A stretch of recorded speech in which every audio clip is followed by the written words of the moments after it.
Bienvenido a tu jueves de podcast. Hoy, en tu lado económico, asesorías, consejos, tips de economía y finanzas, junto a un invitado especial cada semana. Conducido por Luciano Gamarra y Manuel Lozano.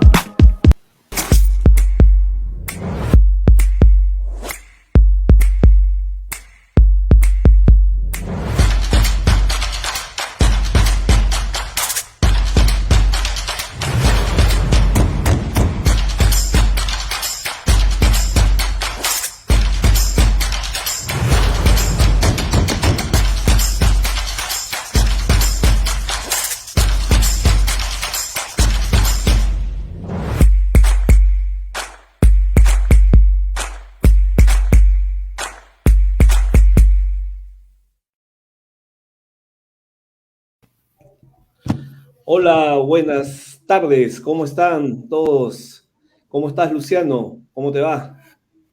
Hola Manuelito, ¿qué tal? ¿Cómo están? Buenas noches a todos nuestros televidentes. Un miércoles más acompañándolos con las noticias económicas y de inversión que nuestros televidentes y sus negocios necesitan, ¿no? Semana complicada, Manuel, ¿no? Vinimos del feriado sin ministro de Interior, ¿no? No sé por qué nos ha tocado en el programa tener que estar dando estas noticias políticas, ¿no? Que realmente, se quiera o no se quiera, impactan, ¿no? En temas financieros tributarios. Sí, cierto, o sea, uno pues estaba tranquilo, ¿no? En familia, celebrando el Halloween y veíamos que uno celebraba más que nosotros, ¿no? Ah, bueno. Pero bueno, ¿no? Esto se agudiza sobre todo en una coyuntura previa a la cuestión de confianza, ¿no? Que creo que Sí. este ministro de Interior siempre fue el personaje más complicado para que procediera la cuestión de confianza, así que creo que, Dios gracias, creo que se le ha facilitado las cosas a la presidencia, al Consejo de Ministros, y creo que hay más posibilidades de que le den la confianza, lo cual creo que es bastante bueno para la gobernabilidad y para que hayan situaciones, ¿no? Como las protestas, entre otros, que creo que ya deberían irse calmando, ¿no? ¿Tú crees que se van a calmar? Dudo. Yo, Ojalá, ojalá yo. permíteme que dude, pero yo creo que es mi opinión muy personal, por supuesto, no es tuya, no es del programa, es mía. Yo pienso que no deberían de darle la confianza, de verdad, soy bien honesto.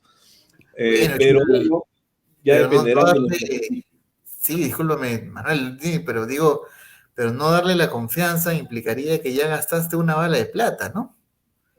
Entonces está Sí, solamente a un solo pedido para que finalmente también te puedan salir al Congreso, ¿no? Yo lo veo muy sí, delicado, ¿no? sí, sí, ¿sabes qué? Que se vayan todos, que se vayan todos y hayan nuevas elecciones, de verdad, la verdad que hacía mucho tiempo que no veía qué tan mal se elegía al legislativo y al ejecutivo, de verdad, hacía muchos años que no veía eso, ¿no?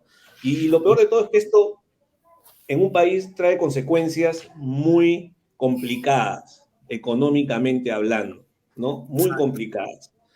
Eh, inclusive, eh, no sé si recuerdas, Luciano, que hace unos programas atrás estuvimos hablando de cuáles eran las funciones del Banco Central de Reserva, ¿no? Sí, claro. Y tocamos unos términos como la inflación, la deflación, la recesión, la estanflación. Bueno, en China están un poco preocupados, ¿ya? Con las cosas que han pasado y sobre todo con este sector inmobiliario que es Evergrande, esta compañía la más grande china. Eh, y mira, hoy día tuve la oportunidad de participar en un webinar de una importante empresa administradora de fondos ubicada en Boston. Y mira, ya se comienza a manejar términos como estanflación, que mucha gente a veces dice, no lo ha escuchado mucho, ¿no? Claro. Pero es el peor de los escenarios que nos podría suceder, ¿no? No te digo que va a ser mañana ni el próximo año, pero si las cosas continúan como vienen, dentro de 2, 3 o 4 años, No me extrañaría poder llegar a esos niveles siempre y cuando no hayan correcciones, ¿no? Siempre y cuando no hayan correcciones. En Claro. fin, vamos a ver, mañana va a ser un día muy interesante, ¿no? Va a estar entretenido, vamos a ir siguiendo las noticias a través de los siguientes medios, de los diferentes medios, y vamos a ver qué sucede, si le dan o no le dan la confianza al Ejecutivo. Ya lo conversaremos la próxima semana y cuáles podrían ser las consecuencias, ¿no? Exacto, exacto. Y de hecho que esta situación pues y conlleva una serie de consecuencias, ¿no? Y ahora como vamos a ver en nuestro próximo bloque de noticias, como tú bien dices, Manuel, hay unas noticias políticas que siempre van a impactar a la parte económica. Entonces, si te parece, Manuel, vamos a la parte de noticias. Dale.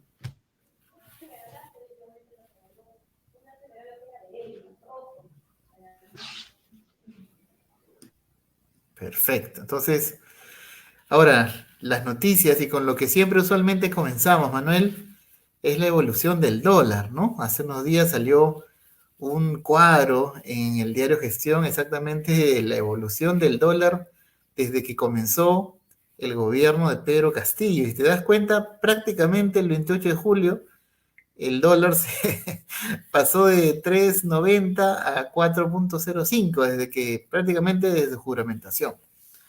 Y se ha mantenido más o menos fluctuando alrededor de los 4 hasta que pudo hace unos días, más o menos en la quincena de octubre, tener un retroceso importante, ¿no? Donde bajó a menos de 4, a 3,9, 3,8.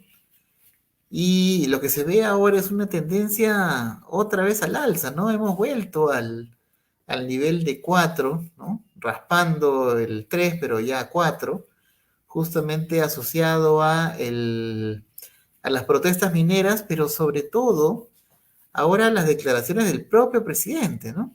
En los días pasados, el dólar en realidad se manejaba o subía en función de lo que hacía el equipo del presidente, pero no el mismo presidente que finalmente su lineamiento ha sido mantenerse mudo, pero cuando comienza a hablar, ahora también tiene efectos en el dólar, ¿no? Sobre todo con estas declaraciones poco felices respecto de lo que es la nacionalización de Camisea y que le parece que al presidente le encanta hablar en las plazas como si todavía fuera candidato, como si tuvieran un meeting, pero son dobles discursos, ¿no? Hay un discurso para la plaza, pero hay otro discurso para lo que serían los fueros empresariales y sobre todo los fueros de gobierno, ¿no? Allá, lo cual genera en este caso una incertidumbre, ¿no? Que es un poco la constante de este gobierno, la incertidumbre de no saber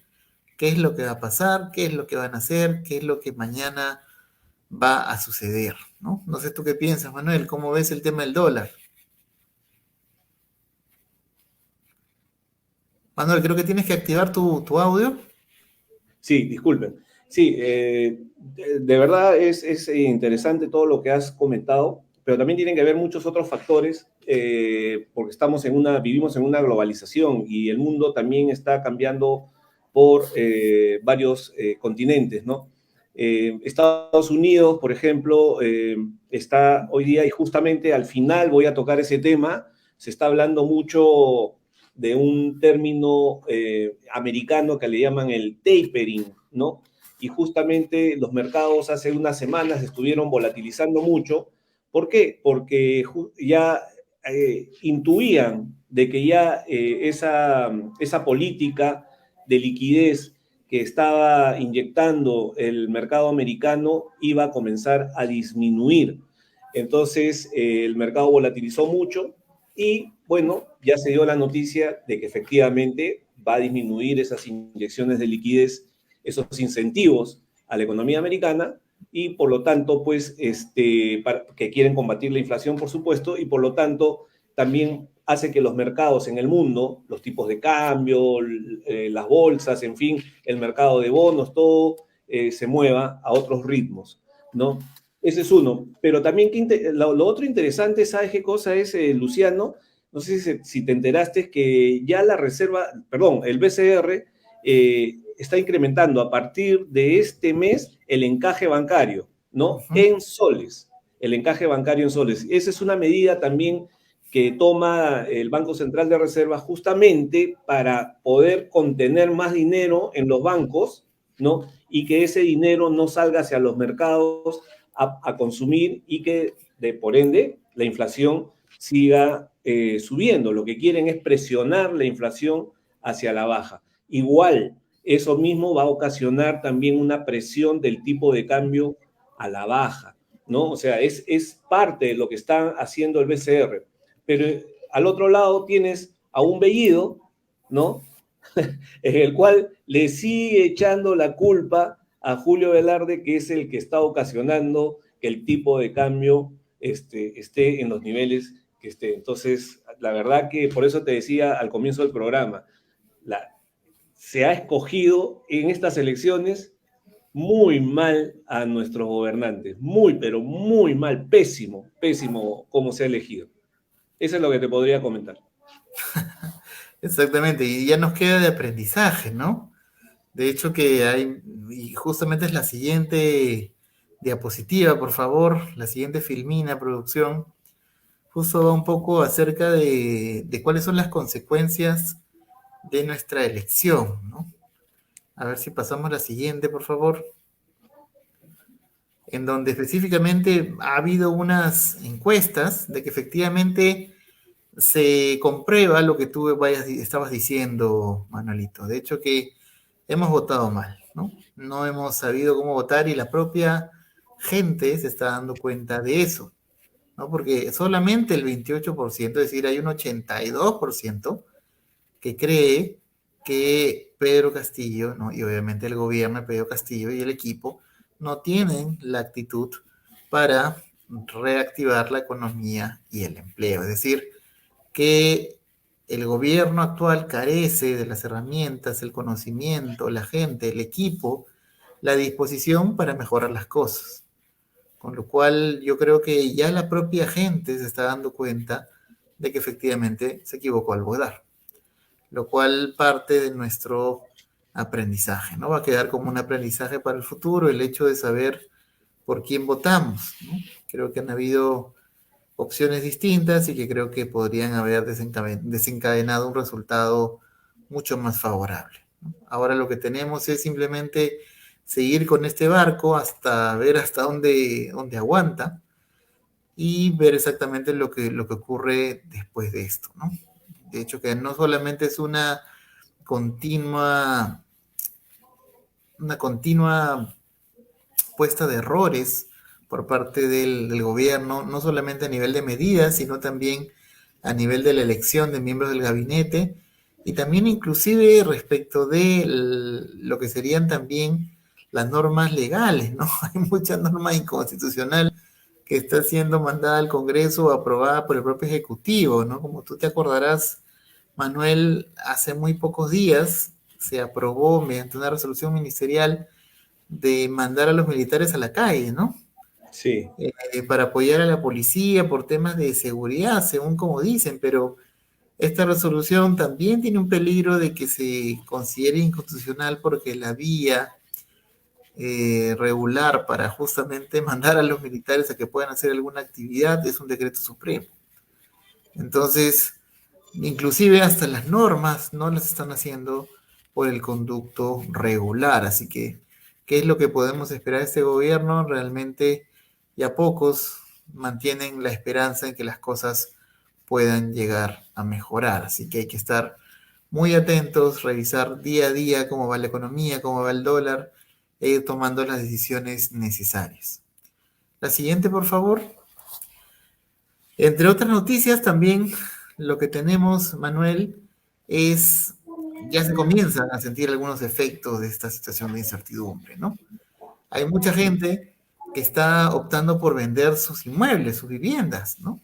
Tanto así ha sido el ritmo de las ventas de los inmuebles que ya justamente las viviendas de segundo uso, es decir, viviendas que han sido previamente compradas por alguien, está compitiendo con los departamentos nuevos, es decir, hay tanta oferta de departamentos o de inmuebles, tanto nuevos como de segundo uso, que se ve que efectivamente la gente ya necesita el capital para hacer otras inversiones, de repente quiere buscar algunos otros nuevos horizontes o que finalmente también han perdido el trabajo o sus capacidades económicas se han visto mermadas, ¿no? Imagínate tú, Manuel, con este paro de operaciones de Antamina, ¿cómo estará la región Ancash sin justamente todas esas personas que estaban trabajando y contribuían a la economía de la ciudad, ¿no? También van a tener seguramente que buscar opciones como esta, ¿no? En donde efectivamente van a tener también que comenzar a vender sus inmuebles como ya se está apreciando en esta coyuntura. Y esto, y esta sobreoferta, ¿qué tiene como efecto directo? Principalmente también la baja de los precios, ¿no? Como algunos dicen, puede ser también esta desventura también nos puede generar una oportunidad, ¿no? Para los que quieren sobre todo comprar inmuebles, porque estamos en una coyuntura en donde se está notando una baja en los precios, pero también hay que ver exactamente que porque por efecto de que hay una sobreoferta, ¿no? Entonces hay que ser bastante cautelosos respecto de las inversiones que vamos a hacer para ver si vamos a poder recuperar esa inversión en el futuro. Entonces es algo que ya se ve ocurriendo, ¿no? La siguiente, por favor, producción. También tenemos entre otras noticias, a ver, por favor, si les pueden pasar. También no tenemos un discurso de reforma por parte del Estado, ¿no? Ahora Franke saca una nueva definición, ¿no? Dice que nacionalizar no significa estatizar, ¿no? No sé tú, Manuel, tú que conoces bastante estos criterios económicos, que en realidad para cualquiera que tenga creo que más de 2 dedos de frente son situaciones muy parecidas, ¿no? Así que yo creo que lo que quería hacer el ministro es tratar en la medida de lo posible tapar este error, ¿no? Horror que ha cometido el presidente respecto de decir que vamos a estatizar o nacionalizar Camisea para efectos de tratar de evitar de que la gente se asuste, pero creo que es un poco tarde la reacción, ¿no? Si es que vamos a utilizar estos criterios, estos conceptos, pues hay que atenernos a que el nivel de la inversión privada pues sea cercana a cero y que existen también fuga de capitales o eventualmente personas que ya no quieren invertir en negocios en el Perú, ¿no? Sabiendo que hay un riesgo de nacionalización o estatización que viene de la boca del propio presidente, ¿no? Que es una locura, Manuel. Me parece una irresponsabilidad. No sé tú qué piensas. No, sí, definitivamente. Esos son sinónimos, ¿no? O sea, no hay otra cosa. Nacionalizar igual estatizar igual quitar. Así de simple. ¿Ya? Entonces, bueno, sí, pues sí, lo que ha pasado con Camisea es preocupante, sobre todo siendo la quinta minera más importante en el mundo, ¿no? Sí. Entonces, eso, y encima, lo que tú has dicho hace un momento, es totalmente cierto. De Camisea dependen una cantidad enorme de trabajadores, pero no solamente es los trabajadores, sino el entorno que existe a través, porque esos trabajadores ganan dinero y consumen en la región. Y consumen, te aseguro, Luciano, desde un menú, muchas veces que se lo compran a las personas, porque es nuestra realidad, que están fuera de las instalaciones, ¿no? Exacto. Entonces, eso va a venir, si es que esto no se soluciona, va a traer pobreza, definitivamente. Entonces, se tiene que solucionar. Yo confío en que esto se tiene que solucionar, porque si no, mucha gente se va a ver afectada y ese lema de no más pobres en un país de ricos, no sé, no sé hasta cuándo. En fin. Claro. Hay mucha gente que dice, no más pobres en un país rico porque en realidad los pobres van a desaparecer, ¿no? Porque finalmente no van a tener los recursos para subsistir, ¿no? Entonces, hay que tomar con pinza esta situación que me parece una locura, ¿no? A ver la siguiente, por favor, producción. Y esa situación de incertidumbre, ¿qué es lo que genera? Inversión privada en cercana a cero, ¿no? Es decir, la gente en un contexto como este no quiere invertir, ¿no? Entonces lo que proyecta, inclusive una de las opiniones más optimistas, que es del Bank of America, uno de los bancos más grandes de Estados Unidos, que proyecta que efectivamente solamente va la inversión privada a crecer en 1%, ¿no? O cero, ¿no? Que como otras consultoras proyectan, ¿no? Entonces, yo creo que se nos viene un 2022 muy difícil si es que la situación de incertidumbre sigue tal cual. Nosotros todavía somos una economía que depende mucho de la inversión, ¿no? Y peor aún si, por ejemplo, el presidente, cuando le hablan qué haría usted para atraer la inversión, lo que dice es que garantiza la seguridad mediante más policías, ¿no? Entonces, una cosa no tiene nada que ver con la otra, ¿no? Me parece que necesita asesoría urgente, ¿no? Eso con relación a las noticias. Creo que hay una noticia más, por favor, producción, que creo que sería ya la última. La siguiente, por favor. Exacto. Y esta situación de incertidumbre también se ve en este caso en que también hay 64% de metros cuadrados de oficinas que se están devolviendo. Es decir, respecto a las zonas más prime de oficinas que hay en Lima, ¿no? San Isidro, Magdalena, Miraflores, San Borja, se han devuelto más de la mitad de las oficinas. Imagínate.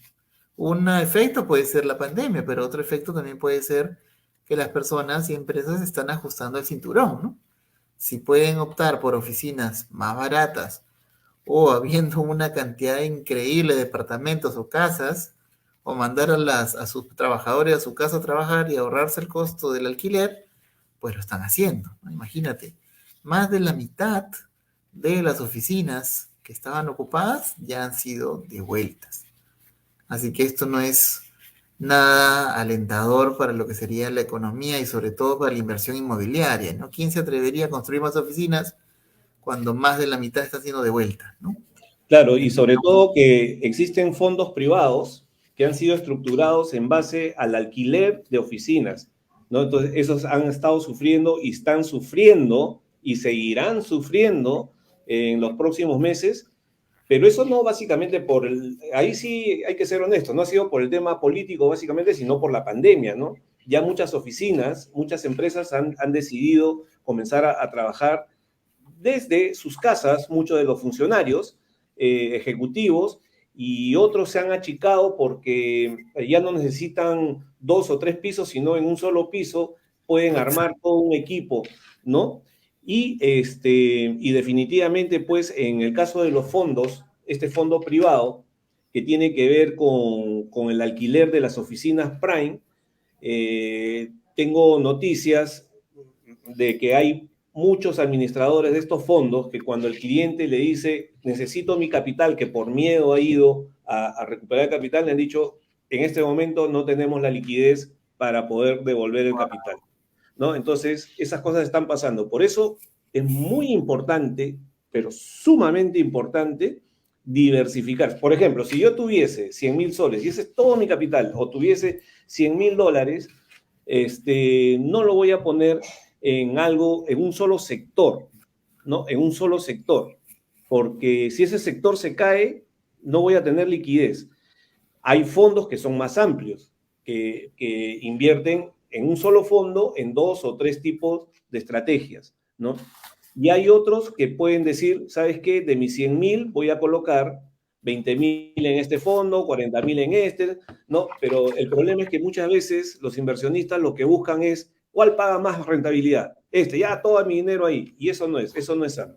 Pero eso es lo que también quería acotar con respecto al tema de ¿cómo se llama? De las oficinas Prime que se están cayendo los alquileres. Exactamente, ¿no? Y aquí también Marisabel Jiménez nos dice, ¿cómo afectará la reforma tributaria a los empresarios, ¿no? Que es parte también de la incertidumbre y que de hecho va a ser materia de un bloque especial después de la pausa, que vamos a hablar exactamente de ese tema, ¿no? También mandamos saludos y agradecemos por su conexión a Elías García Galván, a José Luis Beleván, ¿no? Que nos dice, el lema será todos pobres en un país rico. Sí.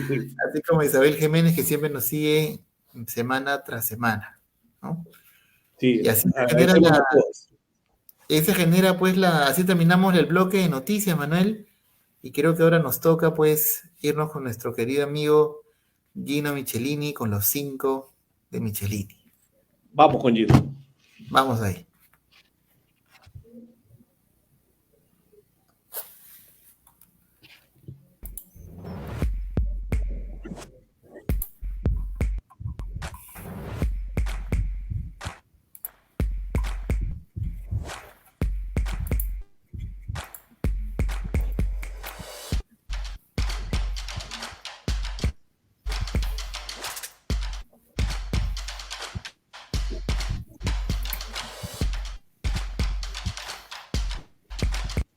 Gino, buenas noches ya. Hola Gino, ¿qué tal? Buenas noches. Un gusto saludarlos a nuestros seguidores. Bueno, me he quedado anonadado con el ministro Franke, que creo que trabaja con Bela Lugosi y Boris Karloff, ¿no? Para llamar su Frankenstein, ¿no? Porque las medidas económicas que ha puesto son terriblemente monstruosas, ¿no? Por ejemplo, ¿no? El 90% de toda la recaudación tributaria es de las PRICO. O sea, las PRICO hacen el 90% de toda la recaudación, ¿no? El 10% es todo el resto, ¿no? Y él pretende, con el 10 que queda, hay empresas naturales, recaudar los fondos para pagar una serie de gastos que tampoco son justificados, subiendo las tasas a ganar más de 300.000 soles. Me parece un absurdo al que tiene un auto deportivo, ¿no? Al cual ya pagó impuestos, ¿no? Entonces, es monstruoso, ¿no? Yo creo que está hablando de un Frankenstein ahí medio raro, ¿no? La semana pasada les comentaba que el 4.5% no se daba, ¿no? A veces lamento equivocarme, pero a veces no me equivoco y me da pena. Pero 4 o 5% creciendo no va a haber, pues. O sea, pues que después digo que voy a estatizar Camisea, ¿no? La inversión privada no va a haber, que es el 80% de la inversión. Entonces, ¿con qué va a crecer? Con deuda. Les dije a ustedes al momento, a un par de semanas, acá hay dos salidas. Si no salgo el 5, lo va a cubrir o con impuestos o con deuda. Las dos se dieron. Quiero 4.000 millones de dólares en bonos, ¿no? Y sube los impuestos a por doquier, ¿no? O sea, voy a cubrir con impuestos mi déficit fiscal que no sé qué voy a gastar. O sea, cuando de la recaudación del 50% evade, o sea, el 100%, el 50% evade, ¿no? De los que están registrados, ¿no? Pero el 80% es informal. Entonces yo, en lugar de formalizar la economía para que más España, la parte tributaria, le cobro a Pedrito, a Carlitos que pagan, te cobro más, pues. O sea, acá sí es ese lema que justos pagan por pecadores, ¿no? O sea, por ser formal pago más. O sea, es un absurdo, ¿no?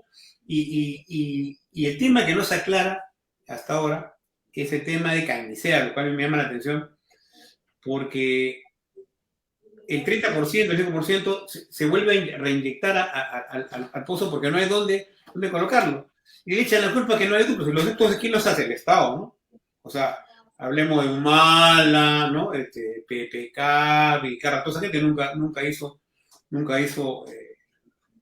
los ductos, ¿no? Pero regreso al tema de Franke, ¿no? Que he puesto Frankenstein, ¿no? Está haciendo con la economía unas cosas, pero son increíbles, no cuadran. O sea, ¿qué va a hacer la gente? Oye, ¿sabes qué? Ahora no me pasen planilla, pagan por fuera. O sea, va a generar que la gente se vaya. Lo que comentaron hace rato ustedes de la venta de casas es por la que se está yendo el país. O sea, no es porque hay un boom inmobiliario acá que yo vi ahí en gestión que decía, boom inmobiliario, ha subido la venta de casas históricamente, claro. Pero la gente está deshaciendo la casa. No es que hay un sector de compraventa, lo que decía Manuel, ¿no? El otro la compra porque hace una oferta más barato y la compro porque me conviene ahora, ¿no? Pero encima de eso, yo le subo la tasa de alquiler de 5 a 10% a la pobre persona que alquila su casa, que tiene un montón de problemas para que le paguen el inquilino, que le destruye la casa, que en el Perú cobrar y sacar el terreno, entonces desincentivo a que quiere invertir en esto, ¿no? O a qué señor jubilado que tenía su dinero, lo desincentivo, ¿no? ¿Y quién es el sector que genera más ingresos después de minería? Construcción, ¿cierto? Entonces, espantamos a patadas, ¿no? A la minería. Es muy posible que lo de Camisea, ¿no? ¿Quién ha hecho algo de lo que está pasando en Camisea? ¿El presidente se lo ha un comunicado? No, por eso le decir que caminan sin zapatos en Madrid, caminan sin zapatos, pero no dice nada de lo de Camisea o lo que han quemado en Ayacucho, ¿no? Yo creo que el tema económico, como lo adelanté, no se va a cumplir las metas, el déficit va a ser tremendo. Vamos a endeudarnos hasta y lo más terrible es con lo que voy a terminar, ¿no? Las clasificadoras de riesgo, se lo firmo, acá está mi firma, van a volver a Perú a bajarlo del riesgo. Las tres, se los dejo firmado. Después de esto de Camisea, después de esto de la quema, de la salida de Antamina, una de las empresas más grandes del mundo en minería, va a tener su vuelco. El riesgo, el país va a decir, ¿sabes qué? Y lo estamos arriesgando, pues estamos al borde del penal, ¿no? De poder ganar una inversión. Y es algo que la gente a pie no lo entiende, ¿no? La gente de a pie lamentablemente no entiende que es agarrar inversión, que no nos prestan, pero estamos a punto de perder la inversión. Y no se hace nada, ¿no? Yo creo que acá el ministro de Economía debe dejarse de hablar cosas que no son, de un doble discurso, y creo que por el bien de todos los peruanos debe cambiar una situación.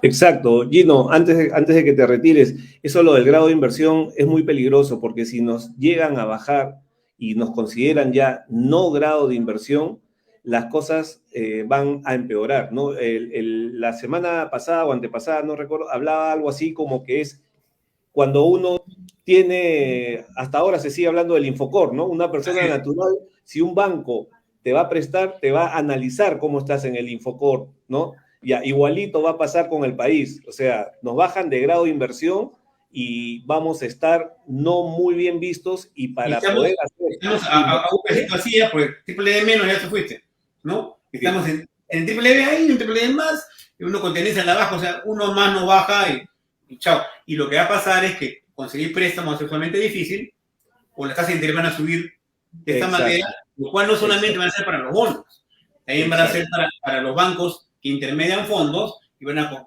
bancar más caro, y la tasa de interés va a subir, que ya subió la tasa de interés a 8% promedio de crédito hipotecario, cuando estábamos manejando 3,5%, 3%, ¿no? En un mes ha subido de 4 a 8. 100%. ¿Por qué? Por la clasificación, a los bancos también le bajaron su clasificación de riesgo, los bancos se ponen más nerviosos, hay una política que es inestable, que nadie sabe qué va a pasar o qué no va a pasar, ¿no? Contradictoria 100%, y el inversionista, su riesgo sube, te cobro más, ¿no? ¿Ok? Y eso ha pasado. Los créditos hipotecarios, se le quiere comprar una casa, ahora que le vale 8% en lugar de 4%. Y de 4 a 8, tu cuota sube una barbaridad. Yo creo que Frankenstein debe ser Frankenstein, ¿no? Y se lo digo, ¿no? Y dejar de hacer pues, cosas pues que dice por un lado, pero que sabe que no puede hacer, ¿no? Y él sabe perfectamente que no puede cumplir con lo que se ha prometido. Sí, lo importante y a forma de broma, porque también hay que, dentro de todas estas cosas, tener algo de humor, es que dicen que Castillo está un poco preocupado porque la Padula regresa al país y cada vez que regresa la Padula sucede, vacan a alguien, entonces está muy preocupado. Sí, está preocupado. Muchas gracias, Gino. Muchas gracias. Sí, nos vemos la próxima semana. Como dijo algún ministro de Economía, que Dios nos ampare. Sí, listo, Gino, gracias. Sí, señor, gracias. Gracias, Gino, gracias. Y al respecto, Manuel, hay unas preguntas en el chat que creo que te le dirigen a ti de Liliana Seminario, Manuel. De repente a ver si tú les puedes dar un alcance, creo. Ok. Ya, se refiere a los fondos, claro, lo que hablé de los fondos acá locales que están hablando de, bueno, los que están, cuya estrategia es justamente que los inversionistas ganan en base al alquiler de las oficinas, ¿no? Claro, ese es en el caso de las oficinas. Yo creo que ahí Liliana se está refiriendo a los fondos inmobiliarios, pero residenciales, ¿no? Que hay primero ahí ya hay una diferencia. Lo segundo es que, bueno, antes de invertir en un fondo americano, siempre es bueno saber quiénes están atrás, si es un fondo que está regulado o no está regulado, ¿no? La experiencia que pueda tener el administrador del fondo, si es que es un fondo, o de repente comprar una residencia. Hoy por hoy, debido a la crisis de suministros, no hay mucha oferta mira, sobre todo en la Florida, no hay mucha oferta inmobiliaria. Está escasa la oferta inmobiliaria, sobre todo en la Florida, justamente por esta crisis de suministros. Entonces, ¿por qué? Porque básicamente, pues, cuando viene la pandemia, todos cierran y cuando liberan las cosas, todos quieren entrar al mismo tiempo y se hace un cuello de botella increíble. Entonces, eso ha encarecido, y lo vamos a tocar un poco más adelante cuando me toque mi sección, ha encarecido los productos, ¿no? Ha encarecido los productos y también por falta de oferta. Y uno de los sectores que se ha visto un poco golpeado por esto es el sector inmobiliario, lo más conocido como el real estate americano. Exactamente, Manuel. Así que bueno, tenemos también otra precisión de Liliana, ¿no? Respecto al grado de inversión. Sí. Dice, Lo comentó Gino, sí, efectivamente, de acuerdo con ella, la tasa de interés de la deuda soberana se elevaría porque se retirarían pues los inversionistas de los bonos peruanos, y en los bonos pues hay una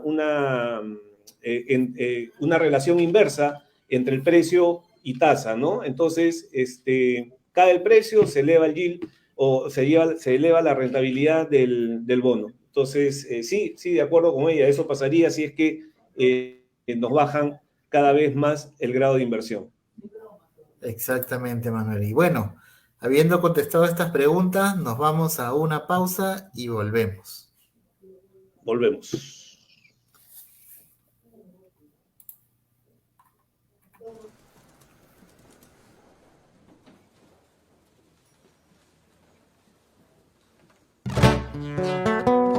La mamá te debe chequear, es mejor prevenir para no lamentar. No temas, el cáncer puedes capturar y de esa forma tu vida salvar.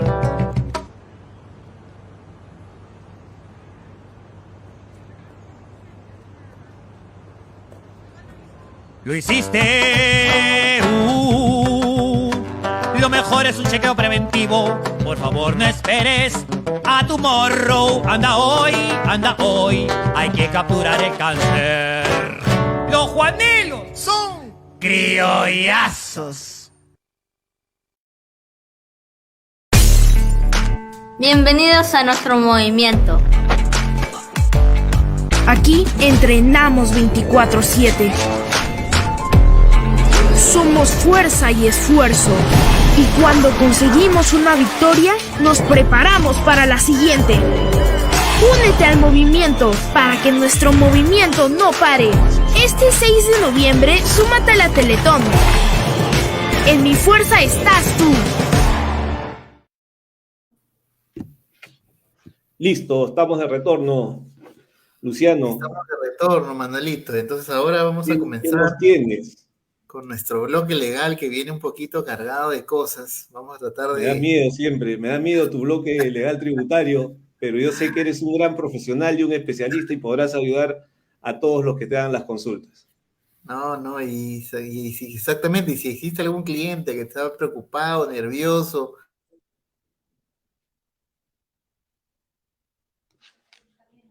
Uy, ¿qué pasó? Hola. Sí, Paquita, ¿puedes cerrar la puerta, por favor? Porque se escucha, sí. Sí. Listo. A ver, y comenzamos, pues, Manuel, con un poquito las noticias legales, ¿no? ¿Cuál es la principal noticia legal? Es la solicitud de la delegación de facultades que se ha dado la semana pasada mediante el proyecto de ley 583/2021 que ha mandado en este caso el Poder Ejecutivo al Congreso para efectos de pedirle en este caso al Poder Legislativo, que le brinde por una cantidad de días la facultad de legislar mediante decretos legislativos. Sin embargo, como has visto en las noticias, han tenido una serie de repercusiones, ¿no? Estas solicitudes de facultades, y lo que vamos a ver un poquito es de qué consta este proyecto de ley, que es un poquito voluminoso, ¿no? Y que creo que es importante un poco a nivel de resumen establecer qué es lo que viene, ¿no? Bueno, primero para lo que son las empresas, lo que se plantea es restringir la deducción de ciertos gastos, ¿no? Sobre todo de aquellas empresas que han estado vinculadas a delitos, ¿no? Como por ejemplo cohecho y otras situaciones similares, ¿no? Entonces, si es que había habido empresas que estaban pasando desapercibidas para la SUNAT respecto a la deducción de gastos vinculados a justamente situaciones de corrupción, ¿no? Por ejemplo, veíamos el caso de algunas empresas que han estado vinculadas con estos aportes o estos gastos o estos desembolsos para campaña que no han cumplido con las reglas y que al no darse cuenta, en este caso la SUNAT, pues han sido considerados como gasto deducible para rebajar los impuestos, ¿no? Entonces, lo que se ha puesto es un candado específico a que si son gastos vinculados a hechos delictivos, también no van a ser aceptados para efectos de deducir gastos, ¿no? Era algo que debería haberse venido hace tiempo, ¿no? Otro tema importante y que ya comienza, como nos dijo Gino, a impactar a las personas naturales, a las personas de pie, que es donde el ministro parece que le hinca que una persona con bastante esfuerzo se compre un carro bueno, que tenga una casa buena, es el hecho de subir las tasas del impuesto a la renta. Como tú sabes, Manolito, las tasas del impuesto a la renta de primera y segunda categoría, ¿no? Primera categoría principalmente de alquileres y segunda categoría de ganancias de capital, ¿no? Venta de bienes inmuebles, pero también venta de acciones, de venta de inversiones, ¿no? Por ejemplo, ventas en rueda de bolsa, ¿no? Se está planteando el incremento de la tasa, que normalmente siempre ha sido de 5% para sujetos domiciliados en el país, y según las corridas que nos ha dicho el ministro, al parecer se quiere duplicar la tasa, ¿no? Que pase de 5% hacia 10%, ¿no? Del mismo modo, si es que existen también personas no domiciliadas, ¿no? Que finalmente obtengan rentas en el Perú, también sufrirían de este aumento, de 5% a 10%. ¿Eso qué significa? Que si nosotros, por ejemplo, tenemos un fondo mutuo o tenemos alguna inversión en la Bolsa de Valores de Lima y queremos justamente realizar la venta y como producto de esta venta queremos obtener algún tipo de ganancia, normalmente nuestro impuesto era 5, ahora va a ser 10. Si es que estamos alquilando un inmueble que hemos adquirido con mucho esfuerzo y pagamos puntualmente nuestro 5% a la SUNAT, ahora vamos a tener que pagar 10%. Si vamos a vender un inmueble y pagamos 5% de la ganancia, como vimos ahora que hay un boom de ventas, no porque la cosa esté buena, sino porque la gente quiere irse del país, pues ya la tasa del impuesto de renta no va a ser 5, sino va a ser 10, ¿no? Entonces vienen tiempos complicados si es que se aceptan estas delegaciones de facultades que yo sinceramente creo que es una locura y no deberían darle por lo menos al íntegro de estas facultades delegadas, ¿no? La siguiente, por favor, producción.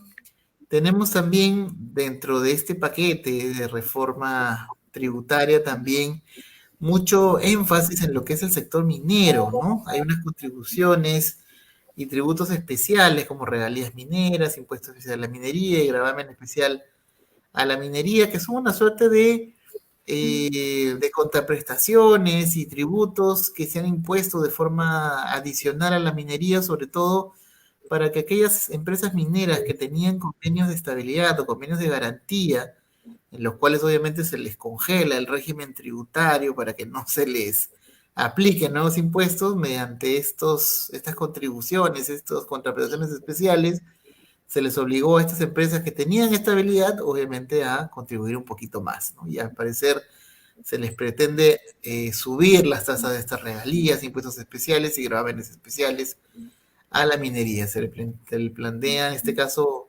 exprimir más a la empresa minera.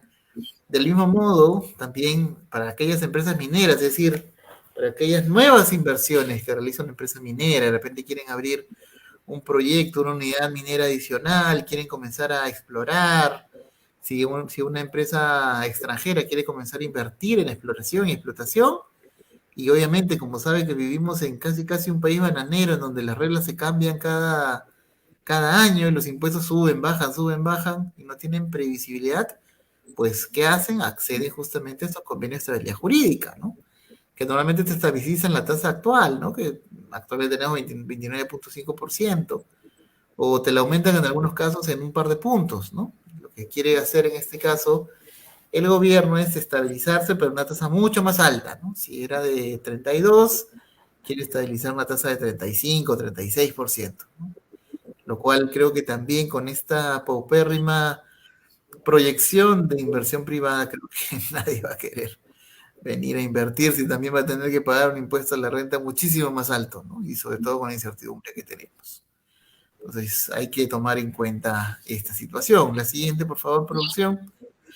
También tenemos entre otras situaciones, ¿no? También la posibilidad de que haya un cambio en los regímenes tributarios, ¿no? Como tú sabes, Manuel, tenemos actualmente 4 regímenes tributarios que parten con el RUS, el régimen especial de renta, el régimen MIPE tributario y el régimen general, que en muchos casos pueden hasta coexistir entre sí. No hay una regla clara respecto de quién o cuál accede a los regímenes. En realidad, si eres una persona natural, podrías acceder a las 4, por ejemplo, ¿no?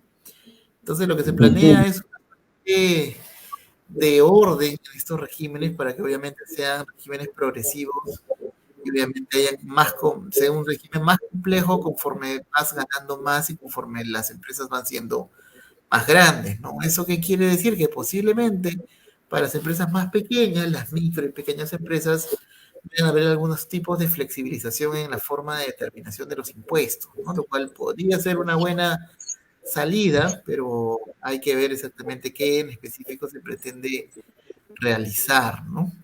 También lo que se especifica es algo que también han implementado otros países y que en realidad sí me parece una buena medida, es que van a comenzar a implementar lo que es el IGB a lo que sería la utilización de plataformas digitales o de servicios digitales, ¿no? Es decir, si tú, Manuel, has contratado tu Disney Plus, tu Netflix, obviamente el Estado no está recaudando un sol como producto de esta contratación. Entonces, lo que va a hacer en este caso el Estado, y es algo que ya se vino discutiendo hace algunos meses, es tratar de poner a los bancos como agente de retención para que cada vez que tú tengas que pagar un sol a estas plataformas, en realidad el banco te descuente un sol 18, ¿no?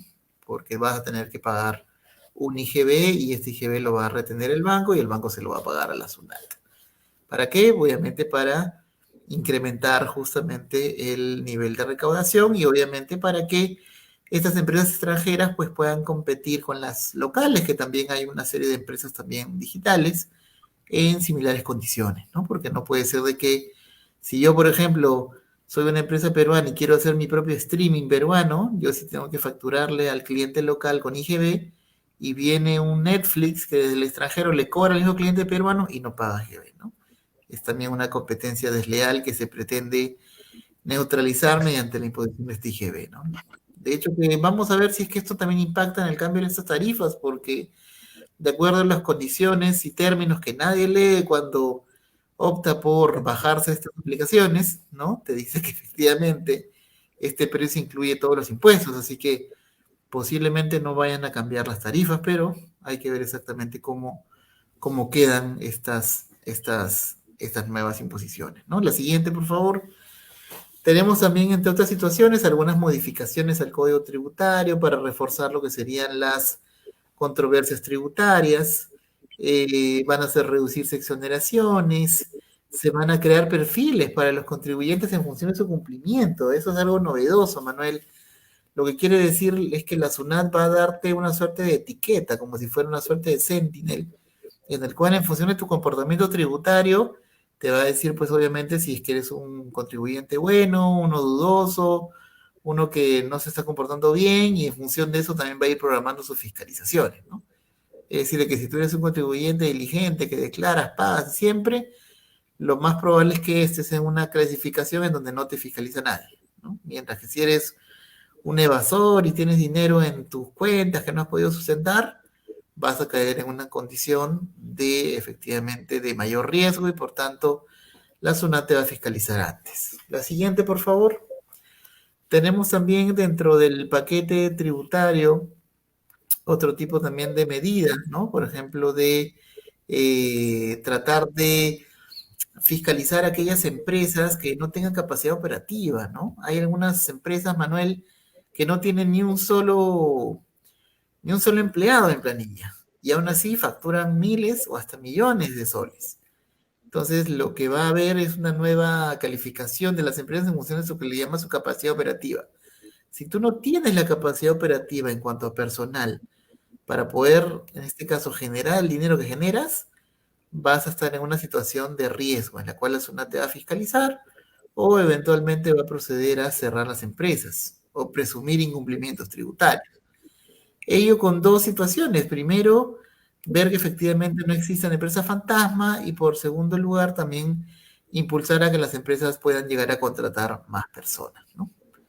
Es un poquito lo que se quiere hacer. La siguiente, por favor. Ya estamos por terminar. Después van a ver algunos otros perfeccionamientos de la ley de tributación municipal para tratar también que las municipalidades cobren más y más rápido, ¿no? Tú sabes que hay una suerte de omisiones importantes de tributos municipales y que las municipalidades no pueden cobrar, ¿no?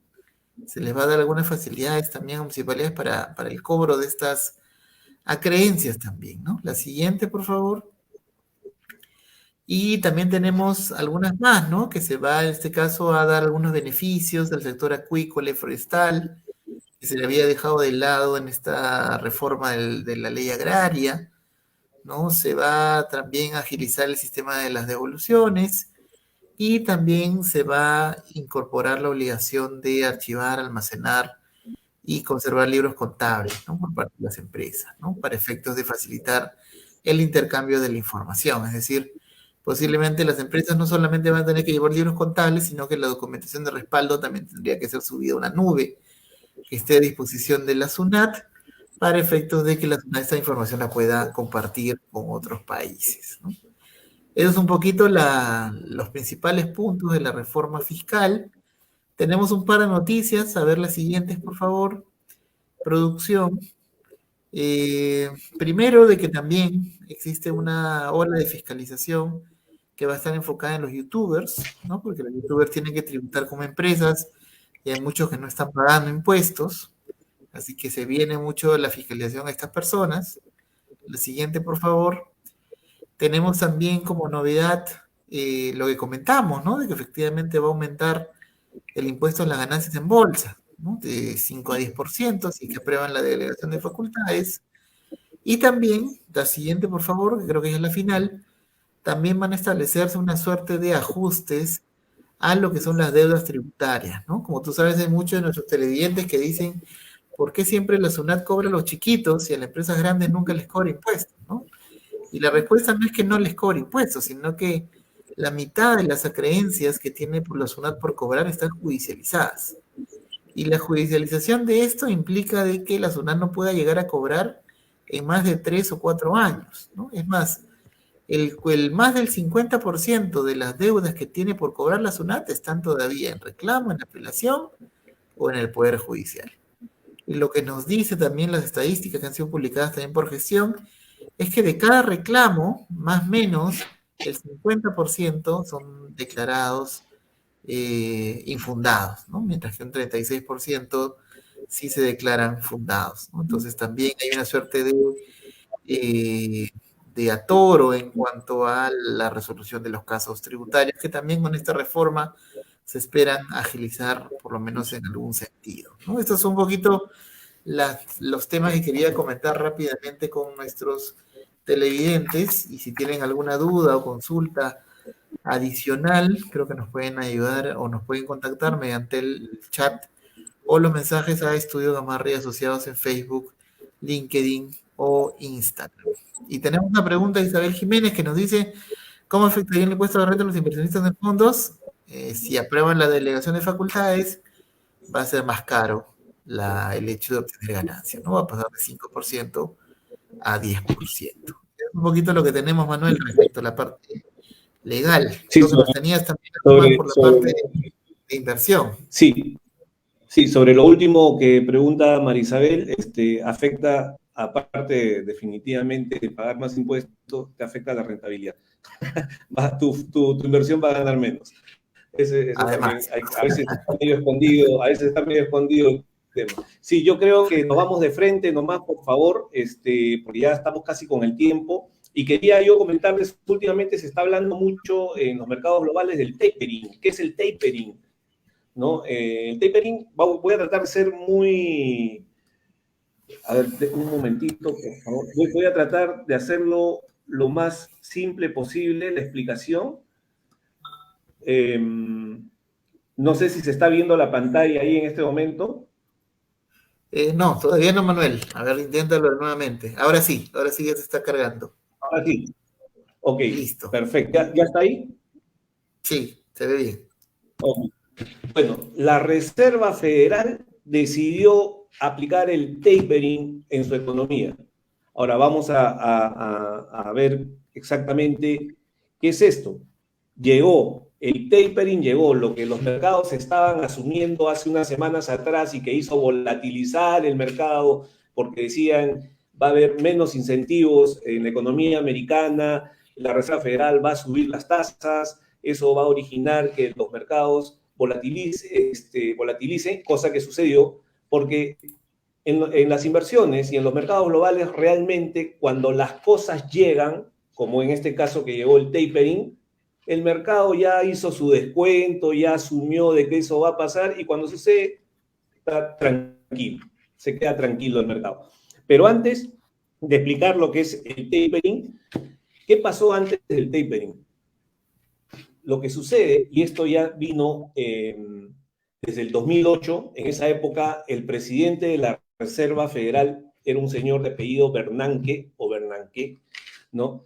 El cual, cuando viene la crisis del 2008, lo que hace él es prácticamente comenzar a darle a este término tapering un poco de uso, ¿no? Pero, ¿qué pasa antes de aplicar el tapering? La economía americana, y que después fue imitada por los europeos, por los japoneses, comenzaron a inyectar liquidez para salvar a las empresas, porque fue muy fuerte la crisis americana del 2008. Con esa experiencia, ahora, en marzo del año pasado, cuando todo se cae porque se declara la pandemia, los mercados se destrozan, nuevamente Estados Unidos, ya con el ejemplo que había hecho en el 2008, comienza a inyectar nuevamente liquidez. Y comienza a inyectar liquidez, que lo último que ha estado inyectando ha sido por 120.000 millones. ¿Y cómo inyecta? La Reserva Federal con bancos de inversión comienzan a comprar bonos del Tesoro americano y otros tipos de títulos que tienen respaldo hipotecario, de tal manera que a través de eso el gobierno tiene dinero para comenzar a apoyar a su economía, ¿no? Entonces, ese es un sistema que utilizan actualmente los gobiernos para poder salvar momentos de crisis, pero no es algo que vaya a durar perenne. Y justamente hoy día, en la reunión de la Reserva Federal, se indicó de que ya iba a disminuir gradualmente esas medidas que de manera extraordinaria, como un modelo de política monetaria para expandir la liquidez en el mercado americano, iba a comenzar a reducirse. Entonces, esos 120.000 millones que ha estado inyectando por compra de bonos del Tesoro americano y otros tipos de bonos con respaldo hipotecario van a ir disminuyendo gradualmente y se habla que quizás a mitad de año del próximo año ya el dinero que ellos estaban usando para incentivar la economía americana, ya en junio quizás ya no esté ese incentivo. ¿Por qué hacen esto? Porque les preocupa el tema de la inflación, ¿no? Está por encima del 2% de la inflación en Estados Unidos y eso es lo que ellos quieren evitar que siga subiendo esa inflación. Ahora, solamente como un tema anecdótico, el tapering se inicia en el deporte, ¿no? Y acá voy a hacer un símil entre cómo se usa en el deporte y cómo se usa en la economía. En las grandes maratones, después de haber estado al músculo, al cuerpo, a los músculos sobre todo de las piernas, los maratonistas dándole un fuerte entrenamiento, aplican este término que es el tapering, donde hacen que poco a poco no le den más volumen de ejercicio a los músculos. Entonces, la idea de ellos es que el músculo llegue bien entrenado, pero que no llegue desgastado o cansado, ¿no? Que llegue descansado. ¿Cómo es el símil con la economía americana? Es lo mismo, es lo mismo. El término se utiliza justamente para ese incentivo que estaba haciendo de 120.000 millones, lo comience a retirar gradualmente y la economía no pierda su rumbo y siga en su trayectoria a seguir creciendo a través del PBI en las economías, ¿no? Entonces, ¿cómo sucederá esa reducción? Como les dije, se va a hacer gradualmente, mes a mes, y cada mes van a ir disminuyendo $15.000, de los cuales $10.000 ya no comprarán bonos del Tesoro americano y 5.000 ya no comprarán títulos o bonos con respaldo hipotecario. Ahora, como les estaba mencionando hace un momento, el gobierno americano está muy preocupado por el tema inflacionario, pero el tema inflacionario no solamente viene por el tema de liquidez que ha estado inyectando Estados Unidos, también, y lo dijo Jerome Powell, el presidente actual de la Reserva Federal, que también las limitaciones que hay en la entrega de productos, de materia prima, en fin, genera escasez. Al generar esa escasez, lo que está haciendo es crear inflación, porque se habla de una inflación mundial. Lo dije hace un momento, en la época de la pandemia, todo cerró. Y a la hora que se comienza a liberar la pandemia, todos quieren entrar al mismo tiempo, pero los containers no se dan el abasto y las trayectorias son largas. Imagínense de China a Perú, por darles un ejemplo. Los containers, acá los transportes aquí en aduana se han incrementado justamente por eso también, ¿no? Entonces, una de las cosas, si bien es cierto, es que la liquidez ha incrementado la inflación en Estados Unidos, lo otro también es la falta de suministros, y lo comentábamos hace un momento con el tema de lo que es el sector inmobiliario, ¿no? Espero haber sido algo claro. No es una clase de economía, pero al menos si están sabiendo, que están leyendo las noticias de lo que es el tapering, se habla mucho del tapering, cómo va a afectar. Sí, definitivamente va a afectar la economía, y vamos a ver cómo se van a desarrollar los mercados financieros en el correr de las semanas, pero lo que yo sí puedo decir es que ya los mercados han ido descontando de que esto va a subir, de que esto va a suceder, perdón. Listo, eso era mi participación, estimado Luciano. Sí, justo tenemos, Manuel, algunas preguntas también del público. Aquí Isabel nos pregunta si es que eso quiere decir que el tapering presionaría la inflación a la baja. Sí, de hecho que sí, es lo que espera la Reserva Federal, que al momento de que ya comience a dejar de inyectar menos liquidez en el mercado americano, hablando del mercado americano, ya haya menos dinero para poder aplicarlo o utilizarlo en la economía, ¿no? Para comprar determinados tipos de artículos. Exactamente. Y después tenemos también de Liliana Seminario, que nos dice: imagino que todo este tema va a generar alta volatilidad en los mercados, ¿verdad? Sí, aunque la volatilidad se dio hace poco, las últimas 2 semanas ha estado volatilizando mucho el mercado, porque ya iba descontando lo que ellos asumían que iba a suceder. Los inversionistas asumían de que iba a suceder esto, lo del tapering, pero también asumían de que la Reserva Federal iba a subir la tasa de referencia, cosa que no sucedió hoy día. Solamente anunciaron de que ya el tapering se iniciaba, pero no subieron la tasa de interés. Quizás vayan a haber algunas volatilidades en el correr de los días, por si de ahí, quién sabe, al gobierno se le ocurre incrementar el descuento, ¿no? Y entonces ahí sí podría generar mayor volatilidad. Sí, perfecto, Manuel. Y creo que con eso hemos tenido, hoy día bastantes preguntas para responder. Hemos tenido nuestro público bastante activo. Sí, ahí hay una pregunta más de Mónica Rosas. ¿El tapering generará subida del dólar a nivel internacional? Sí, podría ser que suceda eso, pero habría que ver, monitorear el índice que mide al dólar con las 6 monedas duras que existen en el mercado, ¿no? La habíamos hablado la vez pasada, que esas 6 monedas es el euro, el yen, el dólar canadiense, el franco suizo, por ahí se me escapan 2 más, ¿no? Pero hay una canasta de monedas con el cual van monitoreando el dólar, cómo se comporta contra estas monedas duras también en el mercado global. Podría ser que sí, habría que ver qué cosa sucede, porque lo que sí se habla es de una inflación mundial que va creciendo poco a poco en base a todos los gobiernos que han estado inyectando liquidez en sus respectivas economías. Exactamente, Manuel, y creo que nuestro público ha estado bastante enterado de lo que tú has dicho. Y tenemos una última pregunta de José Luis Beleván.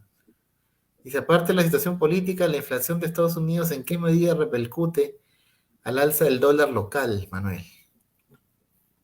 La inflación de Estados Unidos, ¿en qué medida repercute el alza del dólar local? Bueno, ahí va a depender mucho de cómo se muevan los inversionistas. Los inversionistas siempre están buscando dónde entrar. Lo que yo sí puedo asegurar es que donde menos van a buscar entrar en esta circunstancia es en el Perú, ¿no? Entonces tendría que sí, realmente, es la verdad, o sea, como están las cosas, si tú fueras inversionista internacional, como están las cosas, ¿tú entrarías, Luciano, a invertir en el Perú? Yo realmente no. Hay otros mercados donde tú podrías ir, ¿no?